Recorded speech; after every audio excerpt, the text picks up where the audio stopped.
అందరికీ నమస్కారం అండి. Welcome to infinity astrological sciences YouTube channel. ఈరోజు మనము జాతకంలో గురు చండాల యోగం అనేది ఎలా ఏర్పడుతుంది, అలాగే ఈ గురు చండాల యోగం వల్ల ఒక మనిషి జీవితంలో ఎలాంటి ప్రభావం అనేది ఉంటుంది, అలాగే ఎలాంటి ఫ్యాక్టర్స్ ద్వారా ఈ గురు చండాల యోగం అనేది నివృత్తి చెందుతుంది, అలాగే లక్ష్మీ యోగం అనేది ఎలా ఏర్పడుతుంది, లక్ష్మీ యోగం ద్వారా వచ్చేటటువంటి ఫలితాలు ఎలా ఉంటాయి అనే విషయం గురించి ఈరోజు మనం డిస్కస్ చేసుకోబోతున్నాము. సో ఫస్ట్ ఆఫ్ ఆల్ మనము గురు చండాల యోగం గురించి మాట్లాడుకోవాల్సి వస్తే, గురు చండాలం అంటే దాని యొక్క అర్థం గురించి మనం ఫస్ట్ తెలుసుకోవాలండి. అంటే గురువు చండాలుడు అంటే గురువు అంటే మనకు జాతకంలో బృహస్పతి అవుతారు. చండాలుడు అంటే ఇక్కడ మనము క్రూరత్వం అని తీసుకోవాలండి. క్రూరత్వము అంటే ఏంటంటే, మనకు జాతకంలో నైసర్గిక గ్రహాలలో అత్యంత శుభగ్రహం ఏదైనా ఉంది అని అంటే అది బృహస్పతి. అంటే గురువు, బృహస్పతి అనే ఒక గ్రహం అనేది మనకు ద మోస్ట్ బెనిఫిక్ ప్లానెట్. అంటే ఆయన సూచించేటటువంటి కారకత్వాలు, ఆయన ఉచ్చబడేటటువంటి స్థానాలు, అలాగే ఆయన యాస్పెక్ట్స్, ఆయన దృష్టి అయినా సరే అన్నీ మనకు శుభ శుభ స్థానాల్లోనే ఏర్పడుతూ ఉంటుంది. అంటే గురువు దిగ్బలం చెందేది లగ్నంలో, గురువు ఉచ్చబడేది కర్కాటకంలో, గురువుకి స్వక్షేత్రాలనేది భాగ్యస్థానము, మోక్షస్థానము. అలాగే గురువు యొక్క యాస్పెక్ట్ గనక తీసుకుంటే, గురువు ఏ స్థానంలో ఉంటారో ఆ స్థానాలకి త్రికోణాల అయినటువంటి స్థానాలను ఆయన చూస్తూ ఉంటారు. ఫర్ ఎగ్జాంపుల్ గురువు లగ్నంలో ఉంటే ఆయన పంచమ స్థానాన్ని చూస్తారు, భాగ్యస్థానాన్ని చూస్తారు. అంటే గురువు ఏ త్రికోణంలో ఉంటే ఆ త్రికోణాలనే చూస్తారు. సో గురువుకి సంబంధించినంత వరకు ఆయన అత్యంత శుభగ్రహం. అలాగే దేవతలకి ఆయన గురువు అవుతారు కాబట్టి, గురువు అనే ఒక గ్రహానికి సమస్త శుభగ్రహాలు అలాగే సమస్త శుభ ఫలితాలను యాట్రిబ్యూట్ చేస్తాం మనం. సో ఈ శుభ ఫలితాలని సూచించేటటువంటి గురువు ఎప్పుడైతే మనకు జాతకంలో చెడిపోతారో దాన్నే మనం గురు చండాల యోగం అని భావిస్తాం. అంటే ఇక్కడ గురువు చెడిపోవడం అంటే గురువు బలహీనపడడం కాదండి. మీరు రెండిటికి అర్థం తెలుసుకోండి. గురువు బలహీనపడడం అంటే గురువు ఏదైనా మీకు దిక్శూన్య స్థానంలోనో, నీచ స్థానంలోనో, శత్రుక్షేత్రంలోనో ఉంటే అది మనకు గురువు బలహీనపడడం అవుతుంది. కాకపోతే గురువు చెడిపోవడం అంటే ఏంటంటే, గురువు యొక్క శుభకారకత్వాలు లేకపోతే గురువు యొక్క లక్షణాలు ఏవైతే ఉంటాయో అది మనకు ట్యాంపర్ అయిపోవాలి. ట్యాంపర్ అయిపోవడం అంటే అది మనకు వేరు చెందాలి. ఫర్ ఎగ్జాంపుల్ ఒక most disciplined and organised officer ఎవరైతే ఉంటారో ఆయన కరప్ట్ అయిపోతే ఎలా ఉంటారో, అలాగే గురువు యొక్క పాజిటివ్ అట్రిబ్యూట్స్ అనేవి ఎప్పుడైతే మనకు నెగెటివ్ అవుతుందో దాన్నే గురు చండాలం అని చెప్తాం. సో ఈ గురు చండాలం అనేది మనకు ఎలా ఏర్పడుతుంది అంటే, అత్యంత శుభగ్రహమైనటువంటి గురువు అత్యంత పాపగ్రహాలైనటువంటి రాహుకేతువులతో సంబంధపడేటప్పుడు అది మనకు గురు చండాల యోగానికి దారితీస్తుందండి. ఇక్కడ మరీ ముఖ్యంగా రాహుకేతువులతో సంబంధపడితేనే గురు చండాల యోగం అని మనం అనుకోకూడదు. అక్కడ కేతువుతో పాటు గురువు కలిసి ఉంటే గురు చండాల యోగం యొక్క ఎఫెక్ట్ చాలా మట్టుకు పాజిటివ్గానే ఉంటుందండి. అంటే గురువు, కేతువు యొక్క లక్షణాలు దాదాపు సిమిలర్‌గానే ఉంటుంది. అంటే గురువు యొక్క స్వక్షేత్రమైనటువంటి మీనరాశి ఏదైతే ఉందో అది మనకు మోక్ష త్రికోణము లేకపోతే మోక్ష స్థానం అవుతుంది మనకు. అలాగే కేతువు యొక్క కారకత్వం తీసుకుంటే కూడా కేతువు మనకు మోక్ష కారకుడే అవుతారు. సో ఎప్పుడైతే మోక్షకారకుడు అలాగే మోక్ష స్థానాధిపతి అంటే కాలపురుష చక్రంలో మనకు మోక్ష స్థానానికి ఆధిపత్యం వహించేటటువంటి గురువు ఎప్పుడైతే ఒక్కటవుతారో వాళ్ళిద్దరి వేవ్ లెంత్, వాళ్ళిద్దరి యొక్క నేచర్ అనేది మనకు కోయిన్సైడ్ అవుతుంది కాబట్టి గురు కేతువుల కలయిక అనేది మనం మరీ హై గ్రేడెడ్ గురు చండాల యోగం కింద తీసుకోలేమండి. కాకపోతే గురు ఎప్పుడైతే మనకు రాహుతో పాటు సంబంధపడతారో అప్పుడు అది మనకు చాలా తీవ్రమైనటువంటి గురు చండాల యోగానికి దారితీస్తుంది.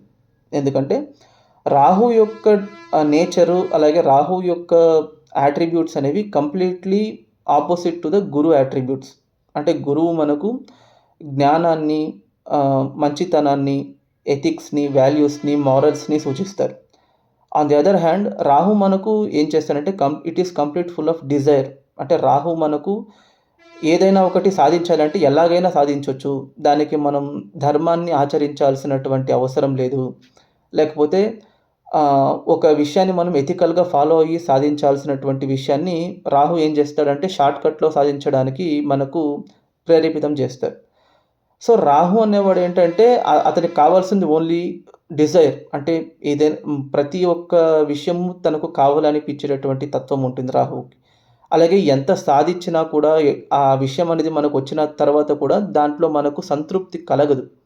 ఎందుకంటే రాహు అనేది మనకు ఓన్లీ తల మాత్రమే కాబట్టి ఆ రాహుకి అసలు శరీరం అనేది ఉండదు. సో, ఎంత తిన్నా కూడా ఆకలనేది వేస్తూనే ఉంటుంది. అలాగే ఆ రాహువు కూడా ఏంటంటే ఆశ లేకపోతే ఆ డిజైర్ అనేది అంత ఈజీగా సంతృప్తి చెందదు. సో, అలాంటప్పుడు ఏంటంటే ఆశ అనేది మోక్షానికి కంప్లీట్‌లీ ఆపోజిట్ అండి. మోక్షం అనేది మనకు ఎప్పుడు కలుగుతుందంటే మన యొక్క డిజైర్ అనేది కంప్లీట్‌లీ మనకు సాటిస్ఫై అయిపోయి ఇంక ఫర్దర్ ఏమి డిజైర్ లేనప్పుడు దాన్నే మనం మోక్షం అని పిలుస్తాం.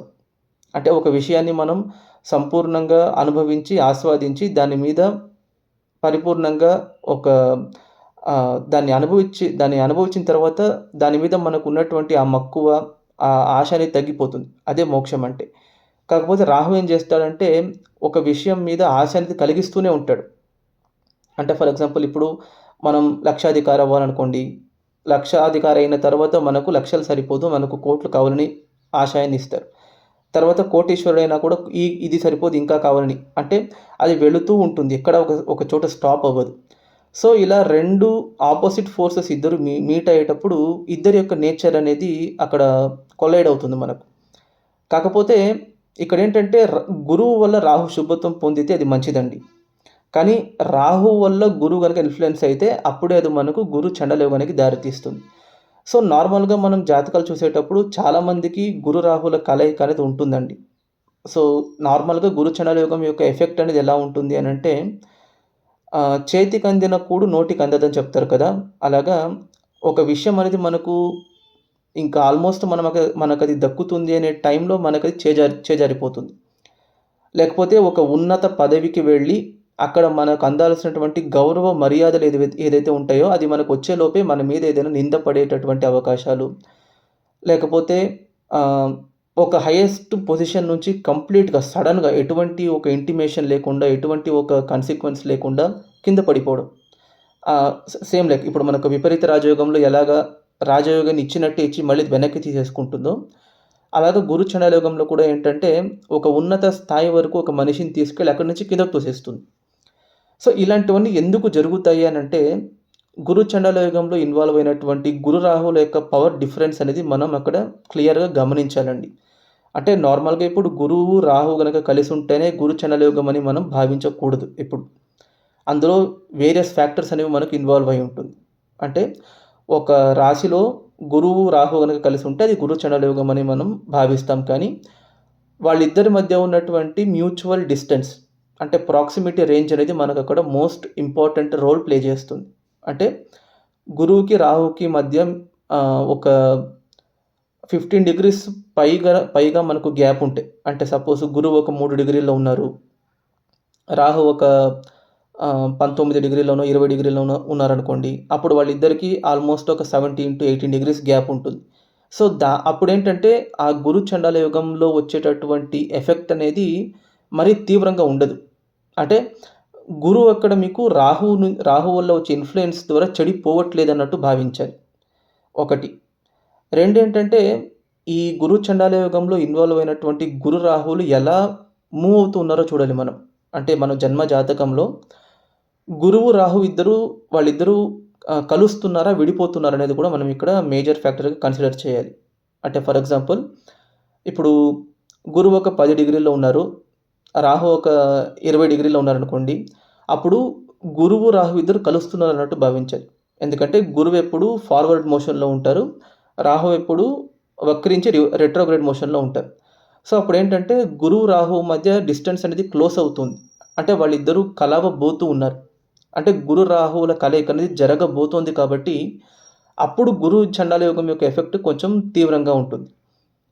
ప్రొవైడెడ్ అది మరీ తీవ్రంగా ఎప్పుడుంటుందంటే గురువుకి, రాహువుకి మధ్య ఒక 0-7 డిగ్రీస్ గ్యాప్ ఉంటేనే చాలా తీవ్రంగా ఉంటుంది. అది కూడా వాళ్ళిద్దరూ కలుస్తూ ఉండాలి. ఫర్ ఎగ్జాంపుల్ గురువు ఒక 11 డిగ్రీలో ఉన్నారు. రాహు ఒక 18 డిగ్రీలో ఉన్నారనుకోండి. వాళ్ళిద్దరి మధ్య ఓన్లీ 7 డిగ్రీస్ గ్యాప్ ఉంది. అప్పుడు కూడా ఏంటంటే వాళ్ళిద్దరూ కలుస్తూ ఉన్నారు. సో, అప్పుడేంటంటే గురు చండాల యోగం యొక్క ఎఫెక్ట్ చాలా తీవ్రంగా ఉంటుంది వాళ్ళకు. ఇదొక ఫ్యాక్టర్. ఇంకొకటేంటంటే సపోజ్ గురువు గనక రాహుని క్రాస్ చేసుకొని బయటికొచ్చేసారనుకోండి.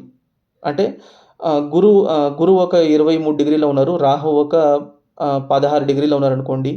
సో వాళ్ళిద్దరి మధ్య 7 డిగ్రీస్ గ్యాప్ ఉన్నా కూడా ఆల్రెడీ గురువు రాహుని క్రాస్ చేసుకొని బయటకు వచ్చేసారు కాబట్టి, ఆల్రెడీ గురు రాహువుల కలయిక జరిగిపోయింది కాబట్టి, గురు చండాల యోగం యొక్క ఎఫెక్ట్ అనేది అప్పుడు ఏజ్ అయ్యే కొద్దీ రిలీవ్ అయిపోతుంది. అంటే ఒక మనిషి ఒక 18, 30 ఏళ్ళు వచ్చేలోపు ఆ గురు చండాల యోగం యొక్క ఎఫెక్ట్ అనేది మరీ ఎక్కువగా ఉండదు. అంటిల్ అన్లెస్ గురు దశ గాని, రాహు దశ గాని వస్తే తప్ప. ఇదొక ఫ్యాక్టరు. ఇంకొకటేంటంటే, ఇక్కడ గురువు బలపడే స్థానాలు, రాహువు బలపడే స్థానాన్ని కూడా మనం ఇంపార్టెంట్‌గా గమనించుకోవాలండి. అంటే, ఇప్పుడు ఫర్ ఎగ్జాంపుల్ గురు రాహువుల కలయిక మనకు మీనంలోనో, ధనుస్సులోనో, కర్కాటకంలోనో జరుగుతుందనుకోండి, అది మంచిది. లేదా సింహంలో కూడా అనుకోవచ్చు. అప్పుడేంటంటే, గురు రాహువుల కలయిక జరిగినా కూడా స్థాన బలం అనేది గురువుకి అనుకూలంగా ఉంది కాబట్టి, గురువుని డామినేట్ చేయడం అనేది రాహువు వల్ల పెద్దగా కుదరదు. సో, దానివల్ల ఏంటంటే గురు చండాల యోగంలో గురువు యొక్క బలం అనేది రాహువు కంటే ఎక్కువగా ఉంటుంది కాబట్టి, గురువు యొక్క కారకత్వాలనేవి రాహువు చేత ఎటువంటి అఫ్లిక్షన్‌కి గురవ్వవు. ఆన్ ది అదర్ హ్యాండ్ గురు రాహువుల కలయిక అనేది మనకు రాహువు బలపడేటటువంటి స్థానాల్లో జరిగితే, ఫర్ ఎగ్జాంపుల్ మిథునంలో కానీ, కన్యలో కానీ, మకరంలో కానీ, కుంభంలో కానీ అలా జరిగితే, అప్పుడు రాహువు యొక్క కారకత్వాలనేవి గురువు యొక్క కారకత్వాలను డామినేట్ చేస్తుంది. మోరోవర్ అక్కడ గురువు మీకు బలహీనపడిపోతారు. ఎందుకంటే మిథునం అనేది శత్రుక్షేత్రం అవుతుంది గురువుకి. కన్య కూడా శత్రుక్షేత్రం అవుతుంది. మకరంలో నీచబడతారు. కుంభంలో ఏంటంటే రాహుకి అది స్వక్షేత్రం అయిపోతుంది. సో, అప్పుడేంటంటే గురువు యొక్క స్థానబలము, రాహు యొక్క స్థానబలం అనేది కూడా మనం ఇక్కడ ఇంపార్టెంట్‌గా కన్సిడర్ చేయాలండి. సో, ఇక్కడ మరీ వర్స్ట్ పొజిషన్ ఏదైనా ఉంది అంటే, అది మనకు మిథున రాశిలో ఆరుద్ర నక్షత్రంలో గురు రాహుల కలయిక ఏర్పడితే అది చాలా తీవ్రమైనటువంటి గురు చండాల యోగం. ప్రొవైడెడ్ అది కూడా మనకు ఫర్ ఎగ్జాంపుల్ కన్యా లగ్నంలో పుట్టిన వాళ్లకు అనుకోండి, అది 10th హౌస్ అవుతుంది. కన్యా లగ్నంలో పుడితే మిథునం అనేది దశమ స్థానం అవుతుంది. సో, దశమ స్థానంలో గురు రాహులు ఇద్దరు కలిసి ఆరుద్ర నక్షత్రంలోనే ఉన్నారనుకోండి, అప్పుడు కంప్లీట్లీ గురువుకి అక్కడ దిక్శూన్య స్థానం అయిపోతుంది. స్థాన బలం ఉండదు. రాహు అక్కడ ఉచ్చబడతారు. సో, కంప్లీట్లీ రాహు యొక్క డామినెన్స్ అక్కడ విపరీతంగా పెరిగిపోతుంది కాబట్టి అక్కడ గురువు విపరీతంగా చెడిపోతారు. ఒక రకంగా అది మంచిది. అంటే కన్యా లగ్నానికి గురువు చెడిపోవడం మంచిది అనుకోండి. ఎందుకంటే కన్యా లగ్నానికి గురువు బాధకుడు అవుతారు. But on the other hand గురువు యొక్క నైసర్గిక కారకత్వాలు కూడా అక్కడ నశించిపోతాయి. అంటే గురువు ఇవ్వాల్సినటువంటి శుభత్వము, కుటుంబ సుఖము, ధనము, వాక్కు, ధర్మము మెయిన్‌గా ధర్మాచరణ ఇలాంటివి, క్యారెక్టరు, ఎథిక్స్, వాల్యూస్ ఇలాంటివి కూడా తప్పిపోతాయి మనకు. సో, అలాంటప్పుడు ఏంటంటే గురువు యొక్క బలాబలము, రాహు యొక్క బలాబలాన్ని కూడా మనం అక్కడ స్థానంలో కూడా చూసి మనం ఒక అంచనాకి రావాలి. సో, ఇలాంటి ఒక గురు చండాల యోగం అనేది ఒకవేళ మంచి చేస్తే, అంటే ఒకవేళ గురువు యొక్క డామినేషన్ ఎక్కువగా ఉంటే అది ఎలాంటి ఫలితాలు ఇస్తుంది అనే ఒక విషయం గురించి ఇప్పుడు మనం ఒక ప్రాక్టికల్ ఎగ్జాంపుల్ ద్వారా వివరించుకుందాము. సో, మీరు గనక గమనిస్తే మీకు ఒక జాతకం కనబడుతుంది చూడండి. ఇది ఒక మగవారి జాతకం అండి. ఈయన గ్రహస్థితిని గనక గమనిస్తే ఈయన జన్మించిందొచ్చేసి మేష లగ్నంలో జన్మించారండి. మేష లగ్నము, ద్వితీయ స్థానంలో శనీశ్వరుడు, తృతీయ స్థానంలో చంద్రకేతువులు, చతుర్థంలో శుక్రుడు, షష్టమంలో కుజుడు, సూర్యుడు, బుధుడు, భాగ్యస్థానంలో గురువు అలాగే రాహువు కలిసి ఉన్నారండి. సో, ఇక్కడ మెయిన్‌గా మనము గురు చండాల యోగం గురించి మాట్లాడుకునేటప్పుడు 9వ అయినటువంటి ధనుస్సు రాశిలో గురువు అలాగే రాహు ఇద్దరు కలిసి ఉన్నారు. సో, ఇది ఒక రకంగా మంచి గురు చండాల యోగమే అని భావించాలి. ఇక్కడ గురువు కేతువు గురించి నేను ఎందుకు మాట్లాడట్లేదంటే ఇందాకే నేను చెప్పాను. గురు కేతువుల కలయిక అనేది గురువు అక్కడేమి చెడిపోరు. అంటిల్ అన్లెస్ కేతువు అక్కడ మరీ చాలా క్లోజ్ కంజంక్షన్‌లో అంటే ఒక 3-4 డిగ్రీస్ గ్యాప్ ఉంటే తప్ప, కేతువుతో గురువు ఉంటే మంచిది ఒక రేంజ్‌కి. ఎందుకంటే వాళ్ళిద్దరి వేవ్ లెంత్ ఒకటే కాబట్టి. కాకపోతే ఇక్కడ ఏమవుతుందంటే గురువు రాహువుతో పాటు కలిసి భాగ్యస్థానంలో, అది కూడా త్రికోణ స్థానంలో ఉన్నారు. సో, ఇది ఒక రకంగా గురు చండాల యోగం అని భావించాలి మనం. సో, ఇక్కడ గురు చండాల యోగం అనేది ఈయనకు జరుగుతుందా లేదా, అంటే చెడు చేస్తుందా లేదా అనేది మనము గురువుకి, రాహువుకి ఉన్నటువంటి పొజిషన్‌ని చూసుకోవాలండి. ఇక్కడ చూసుకుంటే ఈయనకు గురువు వచ్చేసి 6 డిగ్రీల్లో ఉన్నారు. రాహు వచ్చేసి 29 డిగ్రీల్లో ఉన్నారు. అంటే గురువుకి, రాహువుకి మధ్య దాదాపు 23 డిగ్రీల గ్యాప్ ఉంది. అంటే ఇక్కడ ఏంటంటే గురు, రాహువులు ఇద్దరు ఒకే ఇంట్లో కలిసి ఉన్నా కూడా వాళ్ళిద్దరి మధ్య 23 డిగ్రీల గ్యాప్ ఉంది కాబట్టి రాహు యొక్క కారకత్వాలు, గురువు యొక్క కారకత్వాలని చెడు చేసేటటువంటి ఆస్కారం అనేది చాలా మట్టుకు తగ్గిపోతుంది. అసలు ఉండదనుకోవచ్చు మీరు. 23 డిగ్రీస్ అంటే అసలు దాన్ని మనం కంజంక్షన్ కింద తీసుకోలేం ఒకటి. ఇంకొకటి ఏంటంటే ఇక్కడ ఒక మెయిన్ ఇంపార్టెంట్ ఫ్యాక్టరు వాళ్ళిద్దరూ కలవబోతున్నారండి. అంటే గురువు మకరం వైపు వెళ్తూ ఉన్నారు. రాహు వృశ్చికం వైపు వస్తూ ఉన్నారు. సో అప్పుడేంటంటే గురువు 6 డిగ్రీస్‌లో ఉన్నారు. రాహు 29 డిగ్రీస్‌లో ఉన్నారు కాబట్టి they are moving towards each other. అప్పుడు అది చెడు చేస్తుందని గనక భావిస్తే ఇందాక నేను చెప్పినటువంటి ఇంపార్టెంట్ ఫ్యాక్టర్. గురు రాహులు అక్కడ స్థాన బలాన్ని మెయిన్ అక్కడ మనం గుర్తించాలి. ఇక్కడ గురు రాహులలో ఇద్దరికి ఎవరికెక్కడ స్థాన బలం ఎక్కువగా లభిస్తుంది? గురువు స్వక్షేత్రంలో త్రికోణంలో శుభగ్రహమై ఉండి ఆయన ఇంట్లో ఆయనే ఉన్నారు. ఉన్నది కూడా కేతు నక్షత్రంలో, మూల నక్షత్రంలో ఉన్నారు. సో అది మంచిది మనకు. కాకపోతే రాహు ఏంటంటే నీచ క్షేత్రంలో శత్రు నక్షత్రమైనటువంటి సూర్యుడి నక్షత్రంలో ఉన్నారు. అంటే దాని అర్థం రాహుకి అక్కడ స్థాన బలం అనేది పెద్దగా లభించట్లేదు. కాకపోతే గురువుకు లభిస్తూ ఉంది. సో ఇక్కడ ఏంటంటే ఈ జాతకంలో మనకు గురు చండాల యోగం ఏర్పడుతూ ఉన్నా కూడా ఆ గురు చండాల యోగంలో ఇన్వాల్వ్ అయినటువంటి 2 గ్రహాలలో గురువు యొక్క ఆధిపత్యం ఎక్కువగా ఉంది. రాహు యొక్క బలం తక్కువగా ఉంది. అంటే దాని అర్థం ఏంటంటే గురు చండాల యోగం వల్ల జరిగేటటువంటి నెగెటివ్ ఇన్ఫ్లుయెన్స్ ఏదైతే ఉందో అది మనకు గురువు వల్ల ఇంకా పాజిటివ్‌గా జరుగుతుందన్నట్టు భావించాలి. అది ఈయనకు ఎలా జరిగింది అని గనక చూసుకుంటే ఈయన జన్మించిందొచ్చేసి 1972 సెప్టెంబర్‌లో జన్మించారండి. ఆయనకు 1985 జూలై వరకు రాహు దశ జరిగింది చిన్నప్పుడే. అంటే ఆ టైంలో ఆయనకు ఏమైనా ఆరోగ్య సమస్యలు రావాలి. జనరల్‌గా రాహు గనక 9థ్‌లో ఉండి పితృస్థానంలో ఉంటే అది పితృదోషం కింద కూడా మనం భావించొచ్చు. కానీ ఆయనకు అలాంటిదేమైనా జరిగిందా అంటే ఏమీ జరగలేదు. ఆయన ఆరోగ్యం అంతా మంచిగానే ఉంది. ఎటువంటి బాలరిష్ట దోషాలు గానీ, గండాలు గానీ రాలేదాయనకు. నంబర్ 1. నంబర్ 2 మెయిన్‌గా ఏంటంటే రాహు తర్వాత వచ్చి గురుదశ అండి. కరెక్ట్‌గా ఆయనకు రాహు దశ 13 సంవత్సరాలకు అయిపోతుంది.